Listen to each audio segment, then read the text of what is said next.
Instead of thinking about the show as the destination, we would think about what's best for that physical realm, what's best for that digital realm. And by separating them, we can actually imagine them optimized for each format, whether it's face-to-face, whether it's human remote, whether it's totally self-serve in some kind of digital format. And I think by separating those, we can actually imagine them for the purpose they're optimized for. Welcome to episode 5 of Barriers to Entry, the show where everything's made up and the points don't matter. I'm your host, Bobby Bonet, with my co-hosts, as always, Tess and Andrew from Digby. We're chatting with the thought leaders, the provocateurs, the researchers, the designers, the manufacturers who are burgeoning experts in the world of Web3 or curious about the world of Web3 and just trying to make sense of it all. By the way, I forgot to mention how lovely my co-hosts are. I'm supposed to use an adjective when I introduce Tess and Andrew, so I do have to mention they're lovely. And today, we have a guest from another SANDOW Design Group brand, ThinkLab, President of ThinkLab, Amanda Schneider, a researcher who thinks like a designer who thinks like a researcher, a podcast host of Design Nerds Anonymous, another show on the Surround Podcast Network. If you will, when you're finished listening to this episode of Barriers to Entry, go slam on the follow button for Design Nerds Anonymous. But today's conversation is all about what if and the hypothetical what should we's. What I'm excited about for our conversation with Amanda is obviously she takes that research approach. So she's very inquisitive and thoughtful about trying to unpack and give advice to our colleagues in the architecture and design industry as it relates to what should they be doing in 2023 to connect with younger designers and to take advantage of these technologies. In my previous roles that I've had, where I've had the opportunity to work as a dealer rep or as an agent, a multi-line rep, or working even on behalf of manufacturers, I just find everything she does is so fascinating. The speed of which she delivers information, I love her pace. And actually, I thought the funniest part about the episode is I learned that she drinks decaf coffee, which I thought really, as someone who needs caffeinated coffee, I thought that is really interesting too. I also think you mentioned, Tess, the speed and prolificness at which Amanda's able to share information. She's got like Long Island pacing, but with Midwest poise. It's really fascinating to listen to her. And she makes everything so understandable. Whereas when I'm talking fast, I'm just told, slow down, Bobby.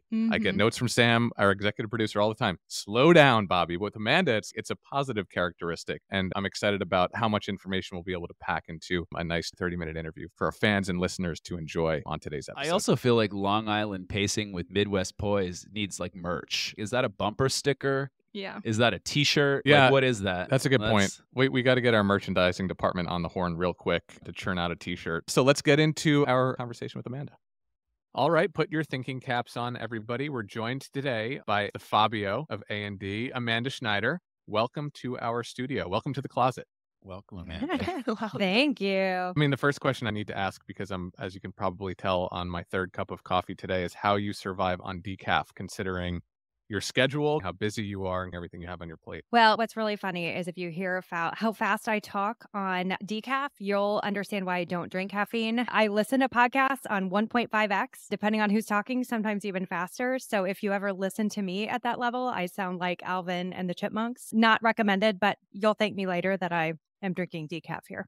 Now, I don't even drink coffee at all, and I'm about 1.5x myself, not just for listening, but for audio too, my own. But how is it that you came to love the taste of coffee enough to drink exclusively decaf? Because I just can't wrap my mouth around the flavor.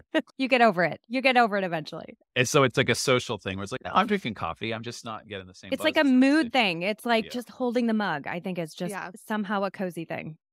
It's a ritual. There you go. So Amanda, you founded Contract Consulting Group in 2011 and then joined the SANDOW Design Group family in 2018, at which point you rebranded to ThinkLab. Can you tell us about what ThinkLab is providing to the A&D industry? Absolutely. My background is really as a product designer, and I think that's the foundation for what has become ThinkLab. My passion is really helping product manufacturers understand how to navigate the world of A&D. Now, since our acquisition in 2018, we get to leverage the reach and breadth of SANDOW to the design industry with brands like Interior Design, Metropolis, and all the other great media brands to harness the power of research to really drive better decision making from our manufacturers and better tools for our designers so we can really knit the worlds of industrial and interior design together. That's awesome. And given what we're about to get into quite more deeply today, you were at Huffington Post, which is also, I think, a really interesting piece of context. You were looking at storytelling and content in new ways at that time. Maybe you can talk a little bit about that and how that experience in more of the Web 2 early digital publishing era really prepared you for the kind of innovation that we're starting to see now. I think one of the exciting things about what has happened over the last couple of decades is really just access and having these platforms. So I, along with 10,000 of my closest friends, a contributor on the Huffington Post. And I have to say, we originally incorporated in 2015 as Contract Consulting Group. That's when it went from me to we, and we really were kind of a conglomerate of consultants. And we effectively doubled our revenue year over year, 100% by word of mouth.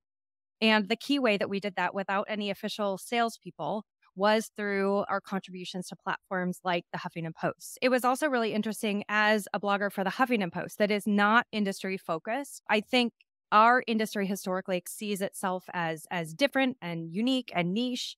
And by being on the Huffington Post, we often had to soften our language and make it more digestible, maybe not to the level of our grandmothers and mothers, like we were talking about in the intro here, but really kind of soften some of the industry language we use to simplify it so that a broader audience could understand it. This was really in those days, even pre-LinkedIn contributor platform in the way that it is today.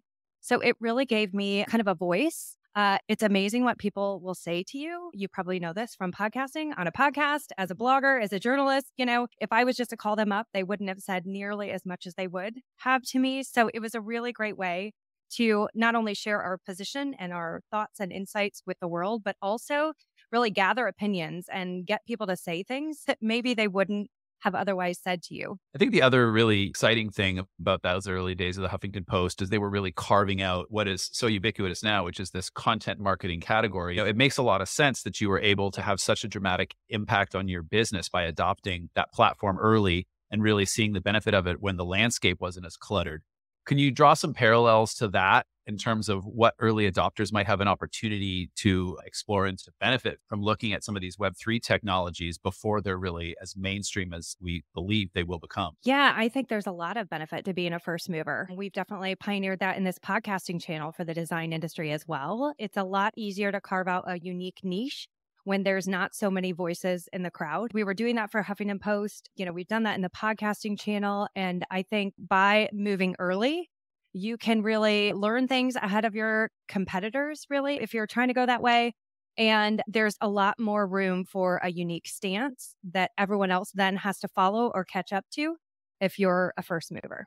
It also allows you to have conversations you might not have expected to have. Forget about like the way in which somebody's willing to share on a podcast or back in the days of Clubhouse or today on LinkedIn Live and other channels. But I'm sure you've had some really interesting conversations with folks you might not have had a conversation with otherwise if you weren't embracing some of these technologies. Absolutely, in this digital era. And I think that that's one of the interesting things is just the frequency with which you're able to have some of these conversations. In one era, let's say even 10 years ago, it might have been really weird to say, let's meet on a Zoom. Let's meet in the metaverse. Let's meet on a Clubhouse. Didn't exist. We probably wouldn't have done that. But once you show people how it's done and you can kind of demonstrate that, if you're not familiar with LinkedIn Live, we've been doing these live audio sessions about every other week where it really gives you a platform, I think, that makes other people comfortable enough to come on and share because they can listen in first and they can tiptoe in and then they can dive in when they're ready. You can be a first mover and be one of the ones to really show people how it's done and establish some of those norms. I think that's another real benefit to a brand. So in these chance conversations, whether it's happening in a public forum or in a green room before a conversation starts, what are you starting to hear in your ear from the A&D industry as it relates to the adoption of and how folks might leverage or think about leveraging Web3 and its technologies, for good and for bad? I think we're hearing a lot of mixed messages right now, if I'm perfectly honest. I just read a consumer study that says today about 33% or roughly a third of this broad survey don't quite get the concept of the metaverse. So I think a lot of people see it as this big out there conversation. Some of Facebook's rebranding to Meta and some of these things have not necessarily helped in really understanding tangible and practical uses of it. So I think that there's a small group that is bought in and understands it and is really diving in. But the broader world, I think, feels like this is really far away. But I think it's going to really take some first movers to come in and show people ways that make sense. There's a lot of things that maybe don't make sense to me that I'm struggling to picture how that's going to take shape in our industry. But there are some really tangible, practical ways that I think both for the manufacturer side of the industry and for the design side of the industry that are starting to happen and really do make sense for our world. So, Amanda, is there anything specifically that you're seeing that the industry is sort of directed towards, or is it still up in the air? I mean, I would say definitely it's still up in the air. I think our industry is still very ripe for a real shift in mindset when it comes to this digital world. I think a lot of people are taking what we would do in the physical world and putting it online. And I think that makes a lot of people that visit those spaces online feel like they were invited to someone else's birthday party, like a omnipotent observer, rather than really being optimized for what they want to do. You know, one of the areas that we've gone into pretty deeply in our exploration is around the future of showrooms. You know, over the last 2 years during the pandemic, showrooms really have not been utilized. I'm based out of Chicago, so if you come to the Merchandise Mart only for NeoCon, the rest of the year, that space, a lot of those showrooms in and outside of the Mart look very different than they do during that show. And I think we have seen some real creative brands that are starting to kind of explore what the metaverse might look like for the future of showrooms. I think we've seen a little bit of exploration, even in physical space, how you can take less physical space and expand into the digital world. I won't say metaverse because I think that narrows it or maybe triggers different things for people. But how can you maybe take less space and leverage digital tools to expand the usefulness of that physical space is one way that I'm seeing some of our leading brands take a stand there. You know, if you listen to one of our episodes of the Design Nerds Anonymous podcast, it's called The Future of Showrooms. And in that, we interview a company that is really exploring digital twins, like digital showrooms. And I've seen some exciting things there. And I think it's got a lot of application, especially on the resi side of our business. If you think about the way that residential designers, quote unquote, shop, just to know where they want to take clients or to be able to meet them somewhere digitally. You know I've even been sitting on my couch in the evening and sending furniture back and forth, texts with my husband, check out this site, whatever. Imagine you could virtually shop with someone, whether it's your designer or your spouse or a roommate with good taste. You know, I think that there's some ways that could work. I think one of the biggest shifts we're going to see in our industry, specifically on the manufacturer side, is this shift from physical to digital to really optimizing for digital and then making those physical spaces, make those digital experiences come to life in a new way. So from physical digital to digital physical, if that makes sense. So for those counting at home, we're up to 2 plugs for Amanda's podcast so far. We'll make this a drinking game. Let's so, see where we get by the end. Hopefully we won't get too drunk this afternoon. What you gave us there were some really interesting examples of metaverses, but you still shied away from the word a little bit. And I think what's really a hurdle for some people, a barrier to plug our own podcast on our podcast, is that people see the metaverse as this defined place, Decentraland or Fortnite or something like that. But really what you're talking about are immersive 3D spatial examples where people are trying to drive a particular outcome. Given the conversations that you have with people, do you have any insight or any thoughts around why that is such a difficult idea for people to leap over top of, to understand that the metaverse doesn't have to be a defined place, but really a tool? Yeah, I guess I don't think, I actually, to counter that, I don't think that most people think of the metaverse as Decentraland or a specific place. I think the term itself is just so overwhelming. And I think it may be misrepresented when you see ads like on CNN for Meta with a lion that's clearly not real running through a jungle that I'm never going to work in. Like, I think that people really struggle to make that leap. And I think it's become such a buzzword that I absolutely avoid that term because I think that it triggers something in a lot of people. And sometimes it's insecurity because I don't know what I'm talking about. And it makes me feel like I don't know what that's going to be. Now, the one thing that I think is different about the metaverse per se is that interactivity. So this is more than doing a 3D showroom tour by yourself in some kind of alternate reality. And it's more about how do we bring the interactivity that we miss in a 2D web world of that human interaction. Again, as I talked about, like I could shop with my spouse, I could shop with my best friend, I could shop with my designer in the metaverse where I can experience things and be able to speak with them, talk with them, see things maybe as a precursor to seeing it in real life. So I'm not wasting my time driving 30 minutes, 45 minutes to a showroom only to discover there's nothing there that I really want to see anyway. So I feel like it's that interactive element that makes it maybe more unique than other things. But I think the term metaverse is really triggering for a lot of people. So Amanda, when you're chatting with somebody about the overarching idea of Web3, and you're trying to get at the heart of where there might be experiences, beneficial experiences or utility for a manufacturer, what's your in? What's the verbiage you're using to disarm somebody and make them feel more comfortable to explore what the future of a showroom might look like? We use this awful word called phygital, which is physical plus digital. We've also called it the online, offline, online experience. So really finding ways to help people feel comfortable that this is not going to be some dystopian Ready Player One universe where the metaverse is so much greater than our actual reality that we're never going to meet in person anymore. And we're not going to have cocktails and everything's going to be over Zoom and with avatars and things like that. So I think using words that kind of combine the world we know with one that is tangible, with examples and practical ways that we can actually imagine ourselves, using it, I think makes it easier for people to join you in that conversation rather than getting triggered and shutting down. If you were a showroom manager for a showroom at the Merchandise Mart getting ready for NeoCon 2023, what would you be doing to create this phygital experience, either for folks who are attending in person or for people who are instead watching from afar?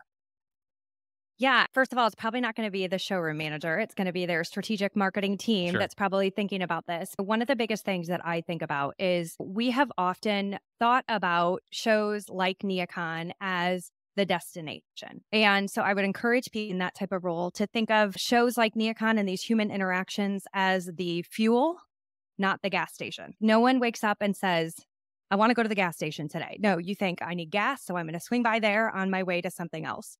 And I think that if more brands thought about it as the fuel, not the gas station, that we would start to think about our marketing messages and really what we want to get across to people in bigger ways. And then instead of thinking about the show as the destination, we would think about what's best for that physical realm, what's best for that digital realm. And by separating them, we can actually imagine them optimized for each format, whether it's face-to-face, whether it's human remote, whether it's totally self-serve in some kind of digital format. And I think by separating those, we can actually imagine them for the purpose they're optimized for, if that makes sense. Quick interruption to this episode because I want to tell you all about another podcast that I think you'll enjoy. It's called Looking Forward, and it's from our good friend Ryan Anderson, who is the VP of Global Research and Insights at Miller Knoll. The show is all about the future of the workplace, particularly in the A&D industry, which you know is a topic we love here at Barriers to Entry. You got to check out Looking Forward if you're like us and want to push the conversation around what exactly works at work. The show is part of the Surround Podcast Network, just like Barriers to Entry, so go take a listen at surroundpodcasts.com or follow Looking Forward wherever you get your podcasts. So when we think about all this and we look forward to what we'll call trade show season in 2023, from the exhibitor standpoint, from the standpoint of the trade shows themselves, like what are the influences that we're going to see from all of this? Is it going to be dramatically different than 2022? How much change can we really realistically expect to see in a year's time? You rarely have conversations with me where you don't leave with a podcast or a book or something else that you need to listen to. But there's a guy named Marco Ghiberti who wrote a book called Reinventing Live, the always-on future of events. And in that book, he describes a lot of some of the concepts that I've talked about. That's really how trade shows and events have not felt enough pain to really be forced to rethink how their revenue models, what participants could do at the show. And we all know that buyers buy to avoid pain. So not necessarily because to gain pleasure or something like that. So I think if we think about that, like there's a lot of clues in that book that are really fascinating about where we could potentially push our trade shows and events in total and what participants and attendees should demand from these events. I know that I've heard from a lot of colleagues as the world is reopening now and these events are coming back. And they're really not any different than they were before. And a lot of what I'm hearing is, hey, y'all, can't we do better? It seems like we should be able to have more meaningful conversations. There's this concept of the flipped classroom which is the idea of listen to the lecture in advance. And when we come together, we get to really discuss it. And a lot of times at these events, what happens is we spend so much time listening to experts on the stage that we really don't get as much time as maybe we would like to connect with the other peers in the room that are there as experts on the same topics that we really want to collaborate with. So that was a long-winded way of saying, read Marco's book because it's super fascinating. So going from next generation of trade show and showrooms to next generation of designer, I know you and the ThinkLab team, Amanda, have been working a lot with Gen Z research lately. How are they framing Web3 in their conversations and in their expectations for the future of the industry? Yeah, I think that's I don't know, you're a millennial, right, Bobby? I am an elder millennial, I think An technically. elder millennial. Okay. So that was a very elder millennial way to ask Thank you. that. And I would say, but I'm an Xer. So I'm older than you. We try not to talk about age on this show, Amanda. That's kind of my personal rule. I think one of the interesting things, our next hackathon is going to be really focused on Gen Z and really understanding Gen Z as an arrow to the future, as in what their perceptions and norms are that are going to ripple up to all other generations and how that might affect the design industry. Interior Design has been having these 30 under 30 events, and I've been hosting what we're calling a design confessional. So like any good reality TV show has those little confessional booths where you talk to the video. We're taking all of our podcasting equipment and inviting these Gen Zers to really talk to us about what they love, what they hate about the industry, what would make them leave the industry, really their perceptions and what they wish this industry would learn or maybe do a little bit differently. And what's fascinating about their attitudes is all of this is incorporated. They're not, I wish they would adopt Web3. I wish they would adopt the metaverse and do this. It's almost like an inherent expectation that's just woven into the fabric of how they speak of these things. So I think while Gen Xers and elder millennials think of this as a big change and a big difference, it just is to them. And that's really apparent even in these little design confessionals. I think that there's such an interesting paradigm shift when you think about elder millennials and Gen Xers who did things like write papers in high school where they actually wrote them with pen. I used to go into magazines and cut out pictures and tape them into my little grade 6 presentations and things like that because you couldn't embed an image into a digital file. If you grew up with all of that, your expectation that technology is always getting better is just at a different level than people who grew up without technology and then suddenly were gifted it. So I think that's just a general societal paradigm shift that we're going to be seeing. But the interesting thing then starts to become how does that impact the way that you think about attracting the next generation of talent into the industry, the way that they're thinking about themselves in the context of a professional role as, let's say, a designer. Are you hearing from them about what their expectations are as far as that fluidity between technical and non-technical, between physical and digital? I'm actually surprised in these conversations about, and I've only had, let's say, a dozen of them. We're doing these quick 10-minute interviews. So we've had 2 of these events. I've done a little over a dozen interviews. First of all, I'll say that these Gen Zers are absolutely fearless. There's no concern about, should I say that? Shouldn't I say that? Is it okay? Is it not? They're on the record and there is no hesitation whatsoever. So that's one thing. And they're not afraid to really speak their mind. Of course, we feed them some alcohol first, I think, as part of this happy hour before I get to them. Wise. So it's part of a great design confessional, right? So I would say that is one piece of it. But I'm also surprised at how quickly they, I don't want to say assimilate, but how quickly they learn the way that things are done in this industry. And I actually was surprised at how much I had to push some of them, not all of them, some of them to really challenge that this doesn't have to be this way. Could you think differently? And it's interesting because a lot of the generational experts now are saying the typical generation would span 15 years.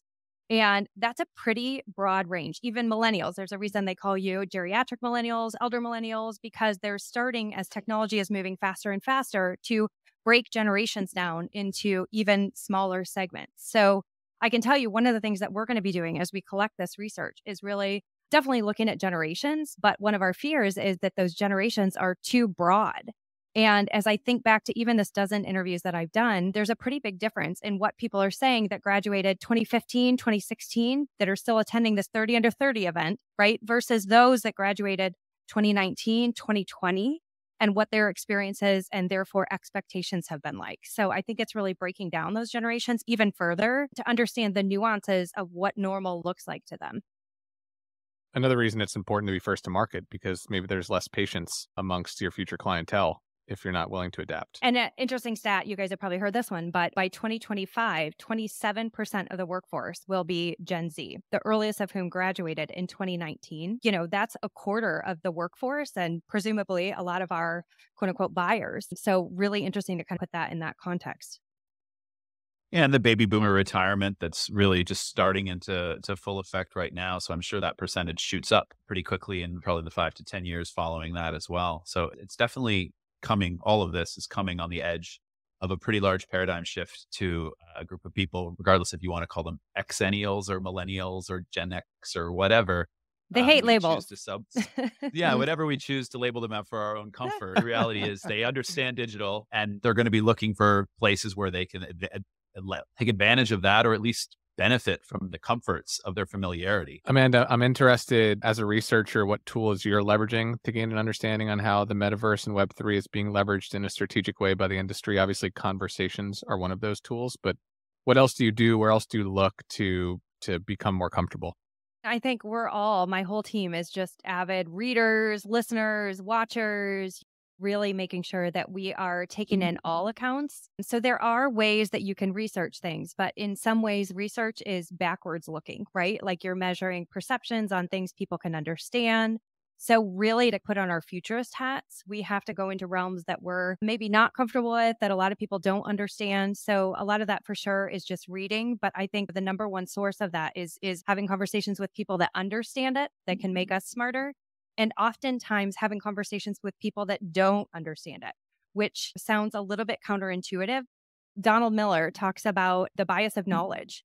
And it's why storytelling is so hard, because when you become experts in it, you do things like say triggering words that makes people fearful. And I'm going to bring in the example of this Burberry. If you've seen the Burberry Minecraft launch, that just to timestamp this recording here happened this week.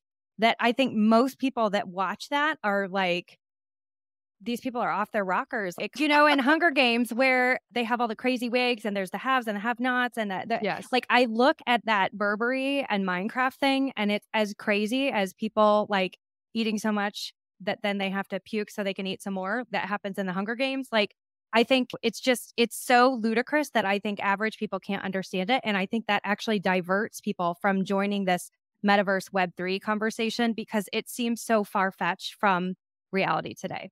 So Amanda calls it ludicrous. What's Andrew and Tess, what's your read on it? What's reaction look like from the communities that you follow and interact with on platforms like LinkedIn and Twitter?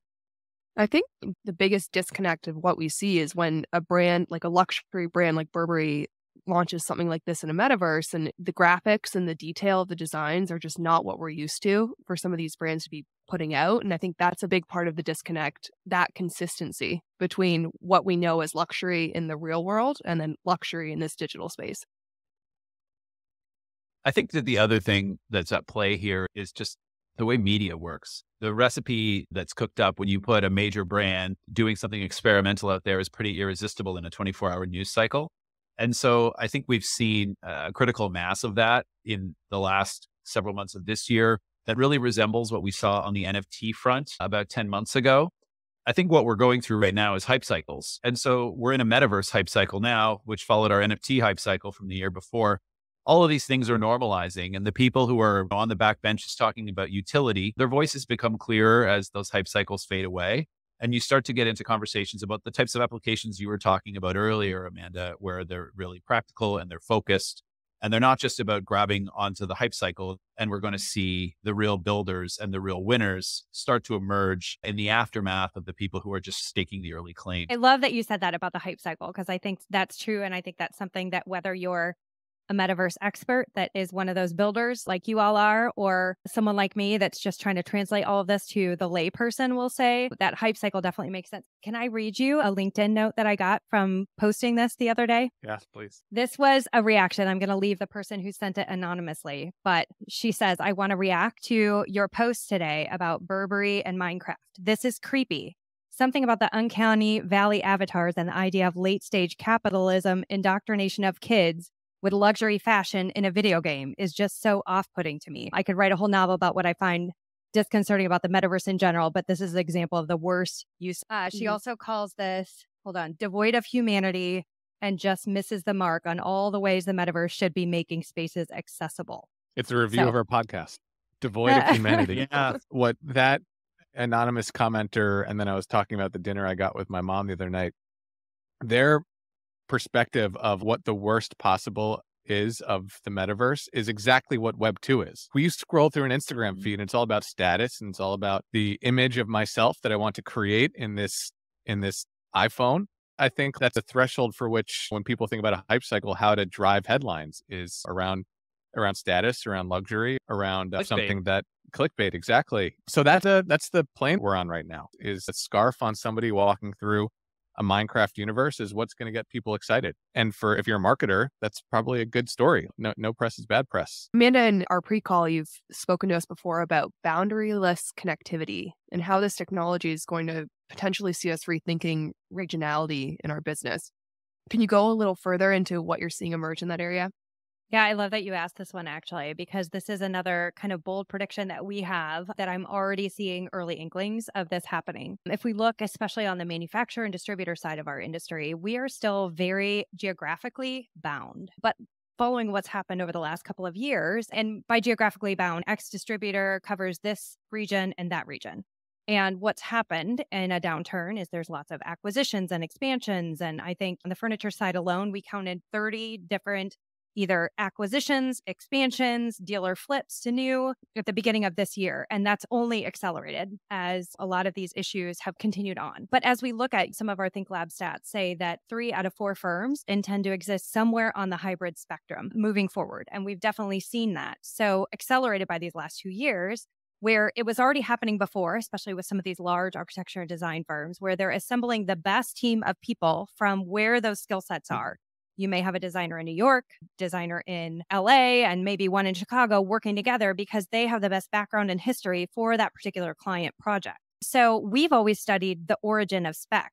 But if you have a design team working across 3 very disparate geographies, maybe you throw in someone from Europe in there, where is the origin of spec? And how are we defining who gets quote unquote credit? I think as we move into this virtual era, one of our predictions is that a lot of these folks are going to have to rethink regions. And I would say this has been echoed in our design confessionals. There's a stat that's out there widely that says Gen Zers feel more connected to a peer in another country than they do to their own grandmother, because of their life experiences, their connectivity.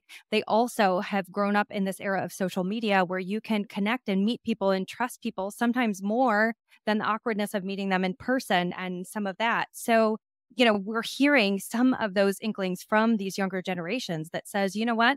I had to travel to New York last week. I'd really like to get connected with the design community there. I want to know who my reps are. I want to know where the it scene is. How do I get connected to like-minded peers when I go to these other cities? And our industry is really not set up for that today. I would say maybe for some larger manufacturers, there's connectivity between reps in different markets. But, we see, rather than depending on social media from the broader corporate entity, they're parsing it out so that they make it relevant to their local market. I think that we're really going to be forced to rethink regions and connect some of these areas in new ways in the very, very near future. Back to our earlier conversation about the evolution and the speed to change.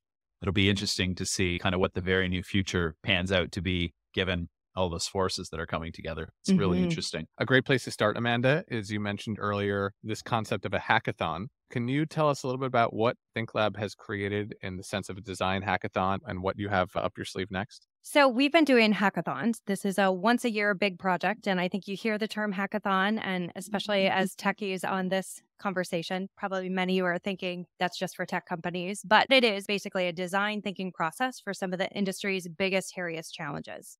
So what we do in a design hackathon is we bring together disparate entities that wouldn't normally talk about the same problem from their different points of view. And through a 6-month research process that starts with more qualitative research, gets into a big survey with quantitative, we do some brainstorming or what we call generative research, and ends in what we call a playbook.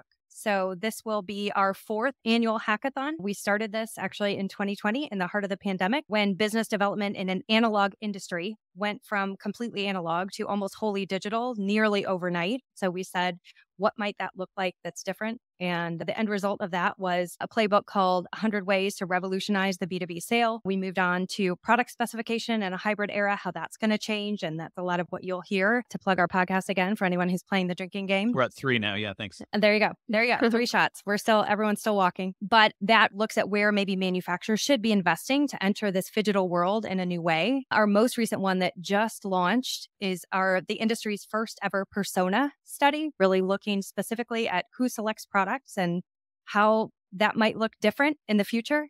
And we're going to be building on that with our next hackathon that's going to focus on Gen Z. So in that persona study, we estimate that today around 60% of the industry really operates on what I would consider a very traditional model. That's 2 of our 5 personas. But the other 3 personas actually had the highest prominence of Gen Z and were very different than what our industry has historically served in terms of how we create that buyer or that specifier journey. So our next hackathon is really going to dive into that a little bit deeper and look at this Gen Z ripple up effect and how they might really drive change overall in our industry. We've talked about Design Nerds Anonymous 3 times by our count, but you haven't given us a good hearty sort of overview of what the podcast is all about. And right now, I know we're mid-season for the latest season of DNA. We actually have 3 podcasts, so I don't know if I can plug all 3 of them. Go for it. I don't even know how many shots to do now. I know, right? You should do 3 for this. So our inaugural podcast is Design Nerds Anonymous, which you can't really say without giggling a little bit, but this is really designed to be inspiration for your business. So this is really where we look at A&D and the ecosystem that surrounds. So from commercial real estate to product manufacturers, to architects and designers, to distributors, we're really trying to talk to the whole ecosystem about the biggest, hairiest issues. So typically Design Nerds Anonymous kind of starts to drip out the tip of the iceberg from all of our hackathons and speaks to the whole ecosystem. We also just earlier this year launched the Learning Objective, which is the industry's first ever CEU accredited podcast. So that is really targeted to our design audience. And then we also launched a little bit later this year, Empowered, which is our venture in conjunction with Material Bank, really a digital pioneer in this industry, trying to really connect that human element. So as we talk about our phygital journey, this is really focused on those human reps. And in each episode, it's a 5-minute short form podcast designed to upskill that B2B rep for this phygital era. So 5 minutes long, we answer 1 question in each episode with a ThinkLab stat and 3 really tangible, actionable ideas about how they can really put that insight into action. So 3 different podcasts really focused on different audiences, but hopefully your listeners find something in one of them. Discover them on surroundpodcasts.com. Good plug, Bobby. Plug. Thank you. Wow, this is the pluggiest podcast that I think we've had. Amanda, what advice would you give or resources that you could share with our listeners who are looking to get into this space or even understand it a little bit better? Yeah, I would say I probably have 3 pieces of advice there. I love everything in 3s. I have 3 sons, so we'll keep it odd here. Number 1, I would say connect with Gen Z. You'll learn a lot just by hearing what's normal and rolls off their tongue like it's always been. One of my favorite sayings is a fish doesn't know it's in water, it just swims. So really visit with some of these kids and understand what is normal to them. The second one, I would say start reading. If you're not an avid reader, if you're not listening to podcasts, if you're not voraciously consuming what's happening, one of my favorite platforms is LinkedIn, just because it really is a curated feed of things that apply to you and your interests by who you follow. Other people are posting news articles, things like that. So if you're reading, post it there. People are going to agree with you. People are going to disagree with you. And I think in that agreement and disagreement is where we really get the gems. And then my third piece of advice would be really look outside the industry that you're in. Whatever piece of the industry that is, look outside of the A&D industry, the design industry, who's doing it well, who's doing it differently, what can we learn from there? We do this a lot in our Design Nerds Anonymous podcast. Go ahead, another drink. Where we had Zappos on. Zappos has nothing to do with the A&D industry. We had Carvana on the last one. And I'm always surprised at the parallels that we can draw. I think it pushes our creativity to a new level when we get inspired from kind of outside of the echo chamber. I think there's even an opportunity to learn from the people who are maybe putting out products that aren't going to succeed, given our early stage where we are right now, too. And we've talked about a couple of potential ones to watch, I think, in the last little while here. So thanks, Amanda, so much for coming on and for sharing all your insights. And we're really excited to go and binge listen to a number of podcasts now. It's really, really drilled home with those plugs. But thanks again, and hopefully we'll have the chance to catch up again soon. Thanks, guys. Wow. Long Island pacing with Midwest poise delivered Special guest from the Design Nerds Anonymous podcast. If you're not smashing those follow buttons now, I don't know what will make you, but love that conversation with Amanda. So much to take away. She's so well informed, having so many interesting conversations just as a function of what it is that she does every day for the SANDOW family, and, you know, have the opportunity to get to know her better, even just through having her on the podcast. And beyond that, I'm just always impressed by the way in which she's ready to deliver the right information for the right moment, and always so steeped in insight. Like, what's it like working alongside someone like that, Bobby? Amanda is like the scoop master in architecture and design. She's got all of the connections, has her finger on the pulse of hearts and minds, of data, and then she's able to unpack that and digest it and share it out in a way that folks can action on. When I think about 2023 and I think about the trade shows we'll be, you know, moving on toward in Q2 and Q3 and thinking about and looking at what the activations might look like, Amanda's going to be having all the key conversations with folks. And she'll be the first one to come back to us and say, here's what I'm hearing from showroom managers, and here's what I'm hearing from designers walking the halls of these showrooms about how the experience could be uplifted. And then what we want to do and we want to talk with folks about is how might the metaverse or how might Web3 enhance and enable experiences to be just made better. I just can't seem to get enough of Amanda's content across all platforms. Having the opportunity to have that initial conversation with her on the podcast, and then, of course, you know, listening more to Design Nerds Anonymous. And then we had the opportunity to join her on a LinkedIn Live, which took really interesting turns, you know, when the community was able to give their live time feedback. I just can't seem to get enough of everything that she's saying. I mean, she certainly has her finger on the pulse. And so every time we have an opportunity to speak with her, it's something new and something really exciting. And so I never take those moments for granted. Is that a plug for her being the first ever 2-time guest to Barriers to Entry? Because that could be cool. I'm personally really interested in hearing how her continuing work with Gen Z nets out. Like, that's a big focus for ThinkLab early in the year.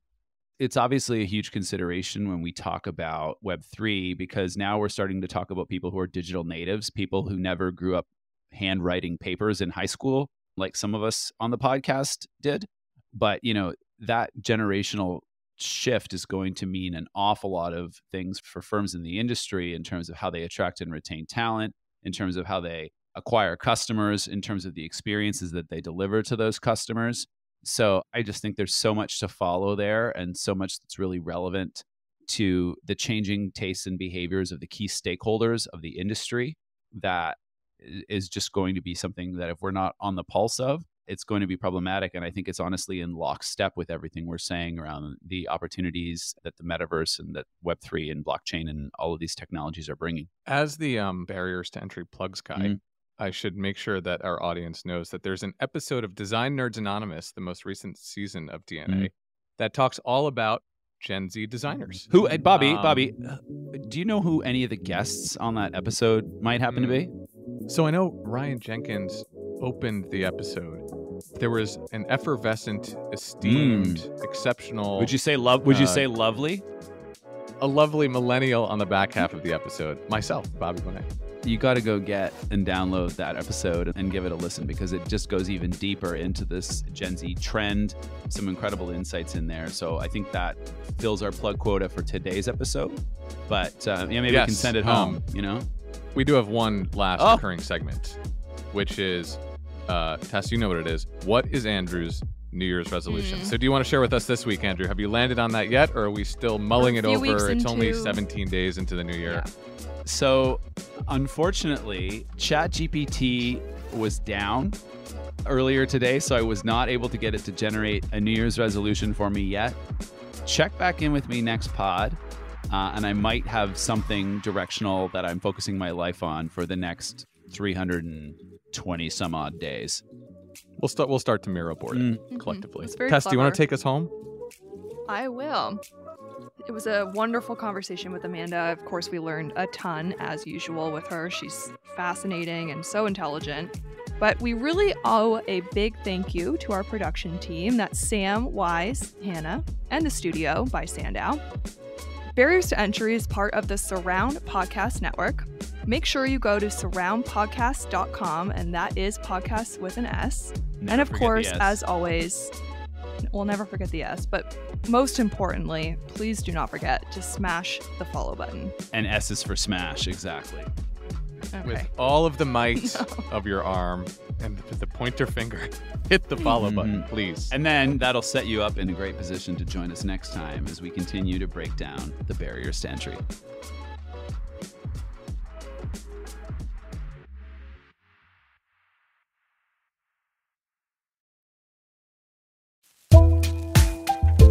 Discover more with Surround, a podcast network from SANDOW Design Group, featuring the architecture and design industry's go-to shows. Surround is the hub for creative conversations, endless inspiration, and design resources. Hear from tastemakers, researchers, designers, and architects themselves. Trending now on Surround is The Mic from NYC by Design, hosted by Debbie Melman. Learn more at surroundpodcasts.com.